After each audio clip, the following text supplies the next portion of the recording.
Tema de protección de los derechos constitucionales, también normado por los artículos 200 y 202 de la Carta Fundamental. ¿Qué dice el artículo 142 de la Constitución? No son revisables en sede judicial las resoluciones del Jurado Nacional de Elecciones en materia electoral, ni las del Consejo Nacional de la Magistratura en materia de evaluación y ratificación de jueces.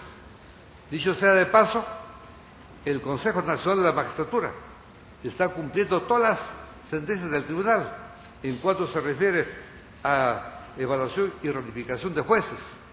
Y el Tribunal Constitucional, aclaro una vez más, no ha tenido nada que ver con la situación del ex vocal de la Corte Suprema de Justicia, doctor Silva Vallejo, porque la acción de amparo planteada por esa persona fue en un punto declarada improcedente y en otro punto declarada infundada. De manera que algunos medios de comunicación no se ciñen a la verdad por error, presumo yo, y no por mala fe. El artículo 181 de la Constitución dice: el Pleno del Jurado Nacional de Elecciones aprecia los hechos con criterio de conciencia, resuelve con arreglo a ley y a los principios generales de derecho. En materias electorales, de referéndum o de otro tipo de consultas populares, sus resoluciones son dictadas en instancia final, definitiva, y no son revisables. Contra ellas no procede recurso alguno. Sin embargo, el 11 de octubre en curso, el Jurado Nacional de Elecciones ha dictado una resolución mediante la cual él mismo se autoautoriza a revisar sus propias resoluciones, de manera que simplemente señalo el hecho, pero no hago ningún comentario adicional, porque se suele decir que cuando los miembros del Tribunal Constitucional emitimos una opinión sobre temas de carácter jurídico, estamos adelantando opinión, y por eso se plantea que debemos excusarnos o inhibirnos. De esa manera, muy criollamente, se trata de que el Tribunal Constitucional no ejerza las funciones que le señala de forma imperativa la Constitución Política del Perú. La interpretación de las normas contenidas en la Constitución, atendiendo al principio de concordancia práctica, sirve para despejar la supuesta colisión. Principio de concordancia práctica, dice Javier Pérez Royo en su obra La interpretación de la Constitución, editorial Marcel Pons, de Madrid, año 2000, página 150. Con este principio se pretende optimizar la interpretación de las normas constitucionales entre las que pueda darse una relación de tensión en la práctica. Hay que interpretar la Constitución de tal manera que no se produzca el sacrificio de una norma o valor constitucional en aras de otra norma o valor.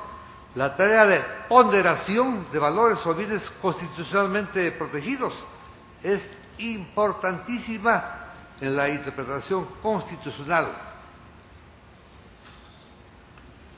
Pasemos a otro tema, a la dinámica del problema, a la seguridad jurídica versus la garantía de los derechos constitucionales. ¿Cuál es el dilema? La seguridad jurídica como valor absoluto prima sobre los derechos constitucionales, o la protección de los derechos constitucionales prima sobre la seguridad jurídica. Esto responde a inquietudes que han sido planteadas hace algunos minutos. La protección de los derechos constitucionales prima sobre la seguridad jurídica, primera tesis. Consecuencia, se vaciaría de contenido el principio de seguridad jurídica, pilar fundamental del sistema electoral. Ejemplo de preeminencia absoluta del derecho fundamental sacrificando la seguridad jurídica. Supuesto. El inciso 8 del artículo 5 del Código Procesal Constitucional establece que proceder el proceso constitucional cuando se cuestionan las resoluciones del Jurado Nacional de Elecciones en materia electoral que violan la tutela procesal efectiva. Se ha sostenido que es un término ambiguo, la tutela procesal efectiva, pero veo que el Jurado Nacional de Elecciones, en una resolución de 11 de octubre, está usando ese término que considera ambiguo. Procedimiento actual. Demanda 60 días a partir del acto lesivo. Contestación 5 días. Resolución 5 días. Apelación 3 días. Resolución 5 días. Recurso de agravio 10 días. Sentencia del tribunal 30 días. Evidentemente, ese proceso es bastante largo. Pero, si no termina el proceso, cuando se produce la elección, ya el hecho es irreversible, la demanda es improcedente. La postergación de la revisión de las decisiones electorales sine die o sujeta a plazos morosos, instancias múltiples y medidas cautelares sacrifica la seguridad jurídica en pro de la preeminencia absoluta del derecho fundamental. Así lo advierte el Jurado Nacional de Elecciones en el proyecto de ley 13665-2005. Indica, la violación de la tutela procesal efectiva implica un concepto bastante amplio y hasta subjetivo, según el punto de vista de cada juez, abogado u operador del derecho. Por lo tanto, cualquier alcalde, presidente regional, candidato, etcétera, que no esté de acuerdo con lo resuelto por el Jurado Nacional de Elecciones, presentará una acción de amparo ante un juez, argumentando que se ha violado la tutela procesal efectiva y dejará sin efecto lo dispuesto por el Jurado Nacional de Elecciones conforme a ley. Si es conforme a ley y conforme a la Constitución, sobre todo, no habría ningún problema. El problema radica en que la decisión no esté arreglada a la Constitución. Segundo supuesto, la seguridad jurídica como valor absoluto prima sobre los derechos constitucionales. Consecuencia, se vaciará de contenido a los derechos fundamentales. Ejemplo de preeminencia absoluta de la seguridad jurídica sacrificando el derecho fundamental. La propuesta contenida en el proyecto de ley del Jurado Nacional de Elecciones. No proceden los procesos constitucionales cuando se cuestionan las resoluciones del Jurado Nacional de Elecciones. Es una isla al margen de todo control constitucional. Cuando una resolución del Jurado Nacional de Elecciones vulnera el derecho a la tutela procesal efectiva, la improcedencia del proceso constitucional sacrificará el derecho constitucional en pro de la preeminencia absoluta de la seguridad jurídica. Un caso que aquí ha sido mencionado, la candidatura a la alcaldía distrital de la Municipalidad Distrital de San Juan Bautista, Ica, del señor Espino, fue tachada por tener un proceso penal pendiente. El Jurado Electoral Especial de Ica vulneraron sus derechos y la presunción de inocencia, que está protegida constitucionalmente, declaró fundada la tacha. El agraviado apeló, no le concedió la apelación, vino en queja al Jurado Nacional de Elecciones, no le concedió la queja, fue declarada infundada.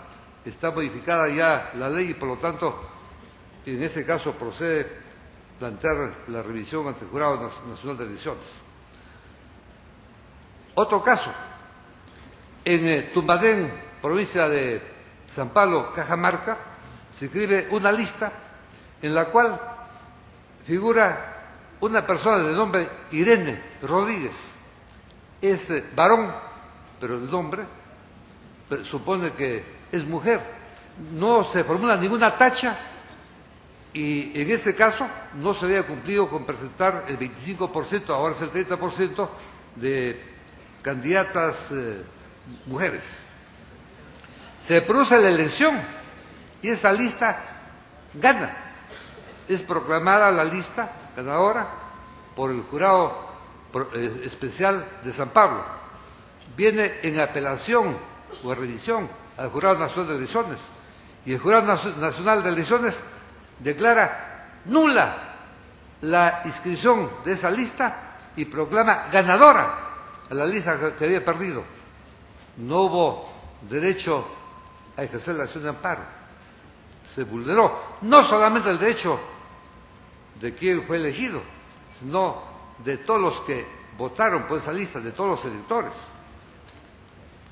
Razones por las cuales el tribunal debe encargarse de la protección de los derechos fundamentales.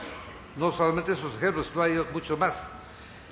No es aceptable que dentro de un Estado social y democrático de derecho se invoque la existencia de campos de invulnerabilidad absoluta al control constitucional. Por mandato de los artículos 201 y 202 de la Constitución, el Tribunal es el órgano de control de la Constitución y resuelve en última y definitiva instancia los procesos de garantía de los derechos constitucionales. Y si el afectado no se siente satisfecho, puede inclusive recurrir a la instancia internacional, artículo 205. Si no interviene el Tribunal Constitucional, también el afectado podría recurrir a la instancia internacional. La implementación de un procedimiento adecuado levantaría la preocupación del Jurado Nacional de Elecciones, compartida por el Tribunal, respecto de la seguridad jurídica, y permitiría la protección eficaz de los derechos constitucionales políticos, cuya afectación podría resultar irreparable por el paso del tiempo. ¿Qué se propone? El proceso de amparo en el que pueda revisarse una resolución del Jurado Nacional de Elecciones en materia electoral ante una supuesta afectación de los derechos fundamentales, desde una óptica interpretativa e integradora, debe respetar el principio de seguridad jurídica inherente al sistema electoral, por lo que debe responder a las siguientes características. Debe ser sumarísimo. Solamente debe intervenir la Corte Suprema en primera instancia y el Tribunal Constitucional en segunda instancia. No se debe permitir la interposición de medidas cautelares, porque efectivamente las medidas cautelares pueden impedir la marcha normal del proceso electoral. Esta propuesta estaría acorde con la Constitución Política del Perú y la Convención Americana de Derechos Humanos. El artículo 8.1 de la Convención indica: toda persona tiene derecho a ser oída con las debidas garantías y dentro de un plazo razonable por un juez o tribunal competente, independiente e imparcial, establecido con anterioridad por la ley, en la sustanciación de cualquier acusación penal formulada contra ella o para la determinación de sus derechos y obligaciones de orden civil, laboral, fiscal o de cualquier otra índole. El artículo 25 de la Convención Americana de Derechos Humanos indica: 1. Toda persona tiene derecho a un recurso sencillo y rápido o a cualquier otro recurso efectivo ante los jueces o tribunales competentes que la ampare contra actos que violen sus derechos fundamentales reconocidos por la Constitución, la ley o la presente Convención, aun cuando tal violación sea cometida por personas que actúen en ejercicio de sus funciones oficiales. 2. Los Estados partes se comprometen a garantizar que la autoridad competente prevista por el sistema legal del Estado decidirá sobre los derechos de toda persona que interponga el recurso. B. A desarrollar las posibilidades de recurso judicial. Y C. A garantizar el cumplimiento por las autoridades competentes de toda decisión en que haya estimado procedente el recurso. Sobre esta materia, la Comisión Interamericana de Derechos Humanos, y la Comisión efectivamente no la Corte, ha declarado: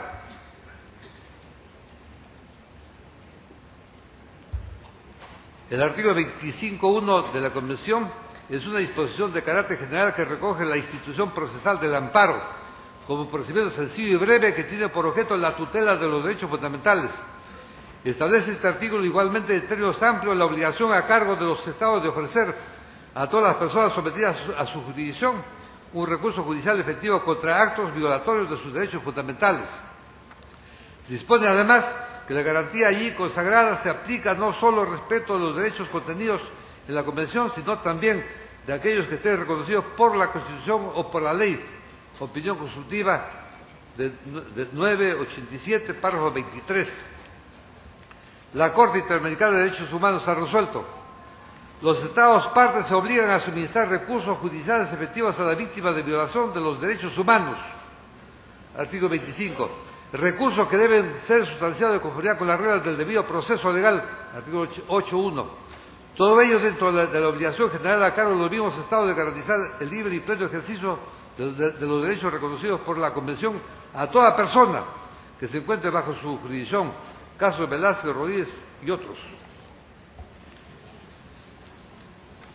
El respeto, sigue la Corte, el respeto a los derechos humanos constituye un límite a la actividad estatal, lo cual vale para todo órgano o funcionario que se encuentre en una situación de poder